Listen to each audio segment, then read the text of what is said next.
ระบบสุริยะเกิดจากฝุ่นและก๊าซที่มีการเคลื่อนที่ตลอดเวลาโดยมีการรวมตัวกันอยู่ใจกลางซึ่งมีความหนาแน่นหลายขึ้นเพื่อให้มีจำนวนและแห่งดินที่หลายขึ้นเมื่อกลุ่มก๊าซมีจำนวนหลายขึ้นจะเริ่มหดตัวลง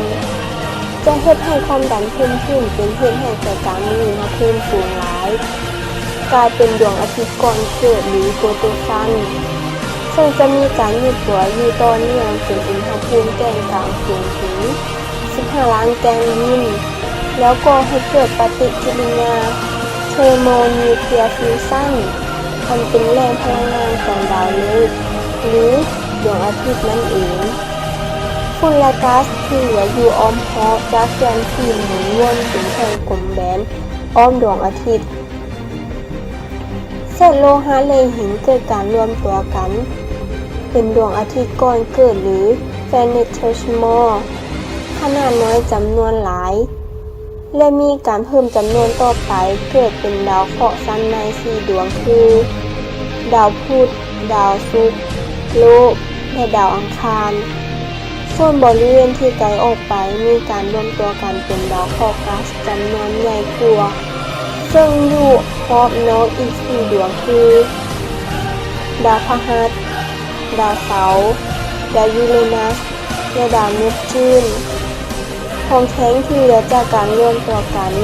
เป็นดาวเคราะห์ยังคงโคจรอ้อมดวงอาทิตย์โดยเฉพาะช่องว่างระหว่างดาวอังคารและดาวพฤหัสซึ่งก็คือแถบดาวเคราะห์น้อยนั่นเองส่วนสสารที่กระจายตัวกันอยู่ทางนอกจะกลายเป็นแหล่งกำเนิดของดาวหาง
ดวงอาทิตย์เป็นดาวฤกษ์ที่อยู่ศูนย์กลางของระบบสุริยะ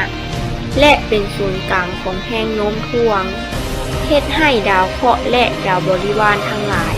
โคจรอ้อมรอบดาวเคราะห์สั้นในเป็นดาวเคราะห์ขนาดน้อยมีความหนาแน่นสูงและพื้นผิวเป็นของแข็ง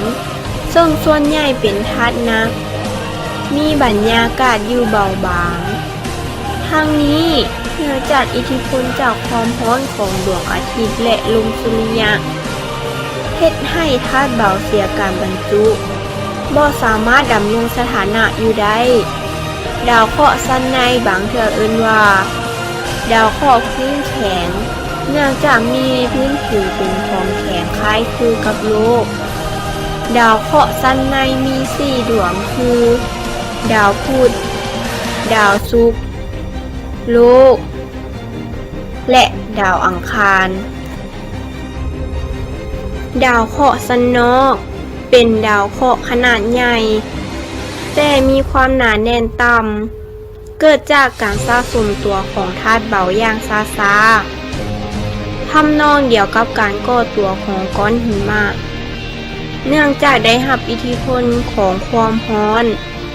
และลมสุริยะจากดวงอาทิตย์เพียงเล็กน้อย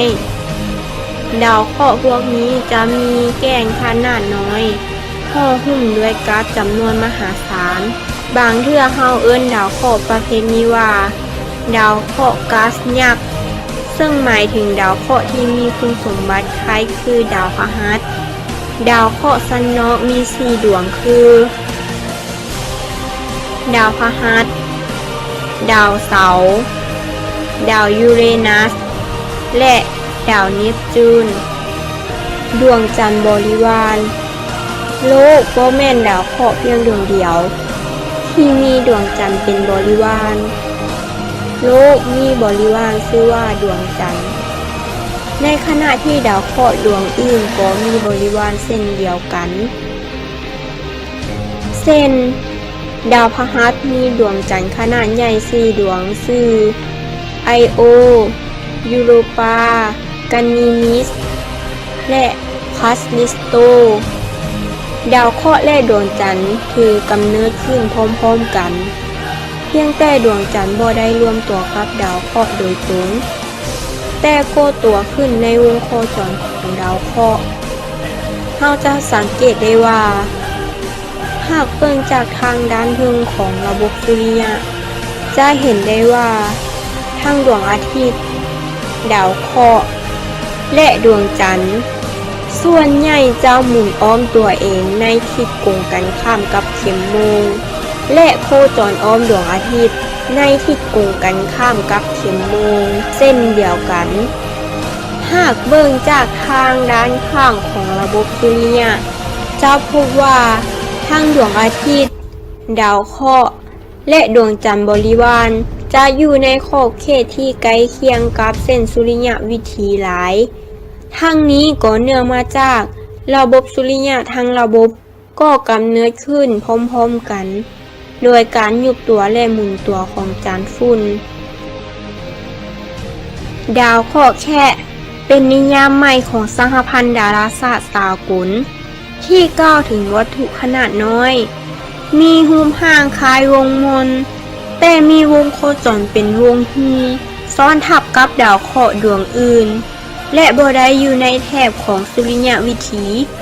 ซึ่งได้แก่ซีริสพัสลัสพลูโต